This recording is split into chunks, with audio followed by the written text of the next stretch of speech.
You need the enthusiasm to take action. You think about the law of diminishing intent. A lot of people have heard you, they've heard me, they agree, and it goes to their heads to die.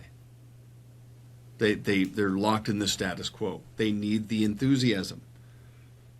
And then when they get rolling, get a little bit of momentum, there's this light at the end of the tunnel syndrome. They get this momentum, they're approaching their inflection point, and rather than flipping on the autopilot switch, they sort of self-sabotage because they want to get there faster. They deviate from the process. I think this is a very thought-provoking conversation around just that combination.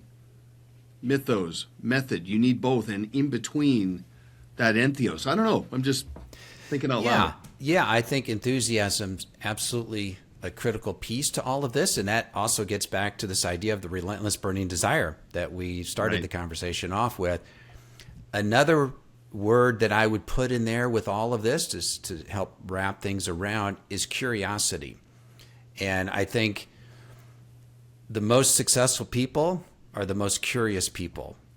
And it's important that we never lose our curiosity. Mm-hmm.